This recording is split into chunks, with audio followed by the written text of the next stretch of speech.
दोस्तों, भारत को मिल चुका है तेल का जैकपॉट। क्या अब पाकिस्तान और चीन की पूरी रणनीति फेल होने वाली है? कल्पना कीजिए, अगर कल सुबह दुनिया के सबसे महत्वपूर्ण समुद्री रास्तों में से एक स्ट्रेट ऑफ हार्मुज बंद हो जाए तो क्या होगा?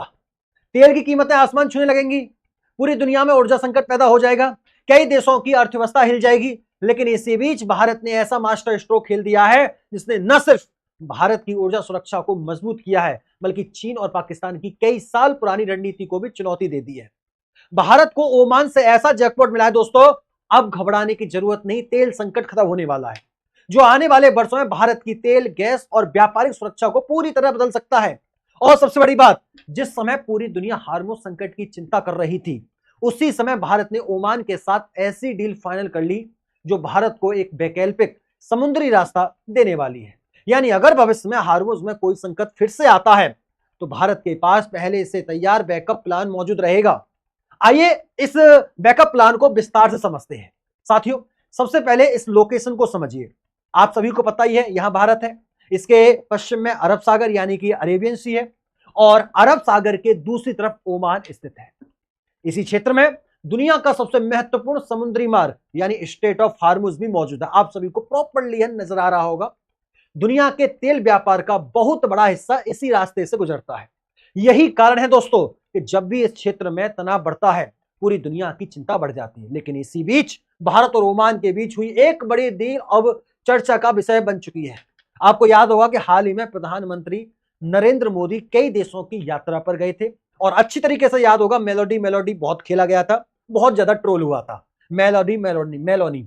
उसी दौरान दोस्तों, भारत और ओमान के बीच जो समझौता हुआ था वह अब पूरी तरह लागू हो चुका है।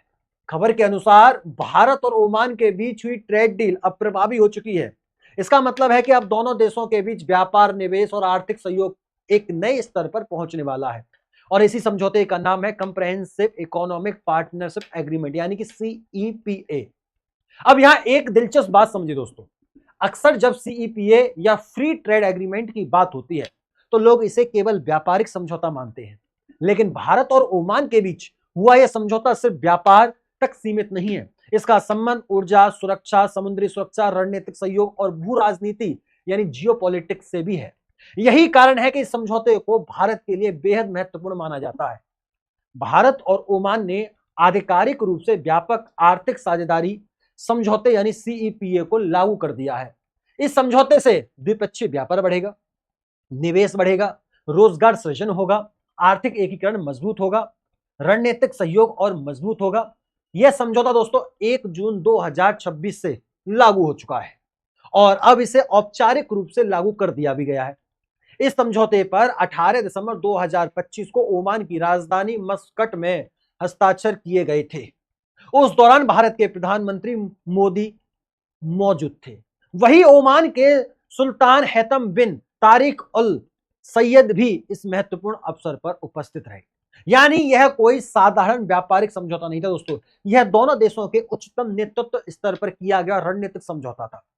समझौते के लागू होने के अवसर पर केंद्रीय मंत्री पीयूष गोयल ने भी इसकी जानकारी सबके सामने साझा की।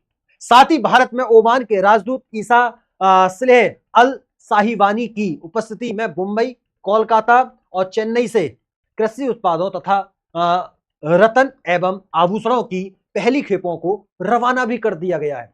इन निर्यात खेपों को सीईपीए के तहत रियायती शुल्क का लाभ भी मिलने वाला है। लेकिन दोस्तों, यह पहली बार नहीं है जब भारत और ओमान एक दूसरे के इतने करीब आए हैं।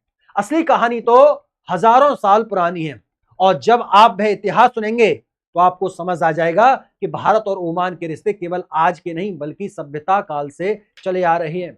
सिंधु घाटी सभ्यता के समय से भारत और ओमान के बीच समुद्री व्यापार के प्रमाण मिलते हैं। यानी हजारों साल पहले भी दोनों देश के बीच जहाज चलते थे, व्यापार होता था, सांस्कृतिक संपर्क होता था। भारत के कपास, मसाले, लकड़ी, चावल और वस्त्र ओमान भेजे जाते थे, जबकि ओमान से भारत में खजूर, तामा, घोड़े और मोती आते थे।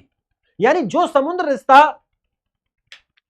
समुद्री रिश्ता हजारों साल पहले शुरू हुआ था, उसी ऐतिहासिक रिश्ते को आज आधुनिक भू राजनीतिक और वैश्विक व्यापार के स्तर पर फिर से मजबूत किया जा रहा है। लेकिन अब सवाल यह उठता है दोस्तों, आखिर ओमान का कौन सा पोर्ट भारत के लिए इतना महत्वपूर्ण बन गया है? क्यों कहा जा रहा है कि यह पोर्ट भविष्य में भारत की ऊर्जा सुरक्षा का आधार बन सकता है, और कैसे यही पोर्ट चीन के ग्वादर पोर्ट को चुनौती देने की क्षमता रखता है। लेकिन अब असली सवाल यह है कि आखिर ओमान का कौन सा पोर्ट भारत के लिए इतना महत्वपूर्ण बन गया है, और क्यों कहा जा रहा है कि यह एक पोर्ट भविष्य में भारत को तेल संकट से बचा सकता है। दोस्तों, इसका जवाब छिपा है दुनिया के सबसे संवेदनशील समुद्री क्षेत्रों में से एक, यानी कि स्ट्रेट ऑफ हार्मुज में। यह वही समुद्री रास्ता है जहां से दुनिया के तेल व्यापार का एक बहुत बड़ा हिस्सा गुजरता है।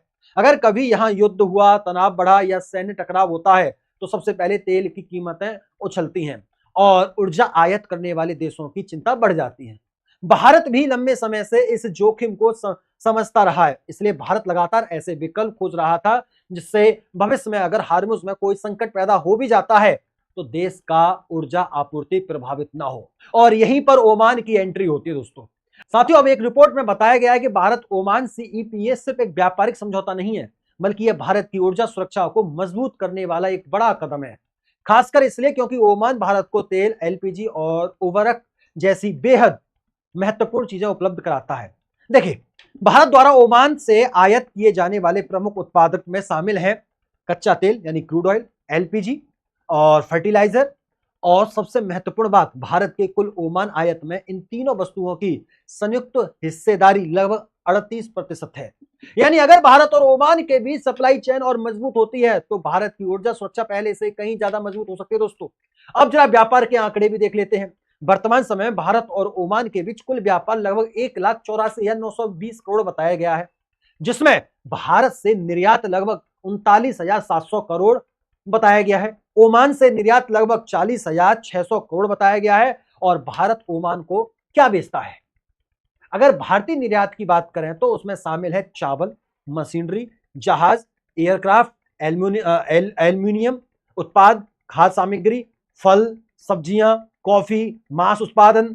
यानी भारतीय उद्योगों को ओमान का बाजार तेजी से खुल रहा है। वहीं दूसरी तरफ ओमान भारत को क्या बेचता है, यह भी समझना जरूरी है हमारे लिए। अगर दोस्तों, ओमान से भारत में आने वाले प्रमुख उत्पाद हैं crude oil, LPG, urea, chemicals, plastic products, cement, aluminium. यानी भारत की ऊर्जा और कृषि दोनों जरूरतों में ओमान महत्वपूर्ण भूमिका निभा रहा है। अब यहां सबसे महत्वपूर्ण आंकड़ा आता है भारत का कुल आयात ओमान से लगभग 68,400 करोड़ बताया गया दोस्तों, जिसमें क्रूड ऑयल लगभग 12,000 करोड़ है, एलपीजी लगभग 14,000 करोड़ है। ध्यान दीजिएगा, मोस्ट इंपोर्टेंट है, फर्टिलाइजर लगभग 8,800 करोड़ के आसपास बताया गया है। यानी साफ है कि ओमान भारत की ऊर्जा जरूरतों का एक बड़ा स्रोत बन चुका है। लेकिन अब वह सवाल जो इस पूरी कहानी को खास बनाता है, आखिर ऐसा क्या है ओमान में जो उसे बाकी खाड़ी देशों से अलग बनाता है? जवाब है उसकी भौगोलिक स्थिति। वैश्विक व्यापार संस्थान जीटीआरआई के अनुसार ओमान का अधिकांश समुद्री तट हार्मुज स्टेट के बाहर स्थित है, जबकि खाड़ी क्षेत्र के कई अन्य देशों की समुद्री गतिविधियां सीधे हार्मुज पर निर्भर रहती हैं। यानी अगर भविष्य में हार्मुज में कोई बड़ी समस्या फिर से आती है तो अभी ओमान के कई महत्वपूर्ण बंदरगाह सामान्य रूप से काम करते रह सकते हैं, और यही भारत के लिए सबसे बड़ा फायदा होगा। दोस्तों, अब जरा इन बंदरगाहों के नाम भी जान लीजिए, कौन कौन से बंदरगाह हैं। ओमान के प्रमुख बंदरगाह में शामिल है सलाला पोर्ट, डेकम पोर्ट। ये दोनों ऐसे स्थान पर मौजूद हैं जो भारत को गुल्फ ऑफ ओमान के जरिए एक वैकल्पिक समुद्री पहुंच प्रदान कर सकते हैं। यानी भारत को केवल हार्मुज पर निर्भर नहीं रहना पड़ेगा, और यही वजह है कि कई विशेषज्ञ इस समझौते को भारत की ऊर्जा सुरक्षा के लिए गेम चेंजर मान रहे हैं। क्योंकि अगर भारत के पास ऊर्जा आपूर्ति के कई सुरक्षित रास्ते होंगे तो किसी एक समुद्री मार्ग में संकट आने पर भी देश की सप्लाई चेन प्रभावित नहीं होगी। लेकिन कहानियां खत्म नहीं होती दोस्तों। इस डील का एक और बड़ा फायदा है, और वो है duty free market access. Bharat Oman CEPA के तहत भारत को ओमान के बाजार में बहुत बड़ा एक्सेस मिलने वाला है। रिपोर्ट के अनुसार लगभग 98% सामानों पर बेहतर बाजार पहुंच उपलब्ध होगी। इसके अलावा Ayush sector, textile, leather, footwear, MSME sector को भी बड़ा फायदा मिलने की संभावना बताई गई है। इतना ही नहीं दोस्तों, भारत अपनी लगभग 78% टैरिफ लाइनों पर भी उदारीकरण की पेशकश कर रहा है, जो ओमान से आने वाली लगभग 95% आयात को कवर करती है। यानी दोनों देशों के बीच व्यापार पहले से कहीं ज्यादा आसान होने वाला है। दोस्तों, अब हम बात करने वाले हैं डेकम पोर्ट के बारे में, जिसे कई विशेषज्ञ चीन के ग्वादर पोर्ट का जवाब मानते हैं। हम जानेंगे कैसे एक समय ओमान ने ग्वादर पोर्ट को ऑफर किया था, कैसे वह मौका निकल गया और कैसे आज भारत डेकन पोर्ट के जरिए चीन की स्ट्रिंग ऑफ पील्स स्ट्रेटजी को चुनौती देने की स्थिति में पहुंच रहा है। साथ ही हम बात करेंगे 1450 किलोमीटर लंबी गैस पाइपलाइन परियोजना और भारत की भविष्य की समुद्री रणनीति की। अब बात होने वाली है उस पोर्ट की जो आने वाले समय में भारत की समुद्री रणनीति, ऊर्जा सुरक्षा और चीन पाकिस्तान को जवाब देने की क्षमता को पूरी तरह बदल सकता है। और उस पोर्ट का नाम है दोस्तों डेकन पोर्ट। अब सवाल ये आता है आखिर ये डेकन पोर्ट इतना महत्वपूर्ण क्यों माना जा रहा है। सबसे पहले इसकी लोकेशन समझिए। ओमान के अल बुस्ता गवर्नरेट में स्थित एक विशाल समुद्री बंदरगाह है। यह ओमान के special economic zone at Duqm का हिस्सा है, लेकिन इसकी सबसे बड़ी ताकत इसकी भौगोलिक स्थिति है। यह सीधे अरब सागर और हिंद महासागर के बीच स्थित है और एशिया, अफ्रीका तथा यूरोप को जोड़ने वाले प्रमुख समुद्री व्यापार मार्गों को ओवरलुक करता है। और यही कारण है कि दुनिया की बड़ी बड़ी शक्तियां इस क्षेत्र को बेहद महत्वपूर्ण मानती हैं, क्योंकि जो भी देश इस क्षेत्र में मजबूत उपस्थिति बना लेता है उसे हिंद महासागर क्षेत्र में रणनीतिक बढ़त मिल सकती है और भारत इसी बढ़त को हासिल करने की दिशा में आगे बढ़ रहा है। अब यहाँ चीन का एंगल समझिए दोस्तों। पिछले कई वर्षों से चीन हिंद महासागर क्षेत्र में अपनी मौजूदगी बढ़ा रहा है। इसके लिए चीन ने एक रणनीति बनाई थी जिसे अक्सर स्ट्रिंग ऑफ पील्स स्ट्रेटजी कहा जाता है। इस रणनीति के तहत चीन विभिन्न देशों के बंदरगाहों और रणनीतिक सुविधाओं का विकास कर रहा है, जैसे पाकिस्तान में ग्वादर पोर्ट, श्रीलंका में हम्बनतोटा, बांग्लादेश में विभिन्न परियोजनाएं, म्यांमार में रणनीतिक निवेश और धीरे धीरे चीन हिंद महासागर क्षेत्र में अपनी पकड़ मजबूत कर रहा है। यही वह रणनीति है जिसने भारत की चिंता बढ़ा दी है, क्योंकि भारत के चारों ओर चीन अपनी उपस्थिति मजबूत करता जा रहा था। लेकिन अब भारत के पास भी जवाब तैयार है और उस जवाब का एक महत्वपूर्ण हिस्सा बन सकता है ओमान का डेकन पोर्ट। क्यों? क्योंकि डेकन पोर्ट की लोकेशन ऐसी है जहां से भारत हिंद महासागर क्षेत्र में अपनी रणनीतिक पहुंच बढ़ा सकता है।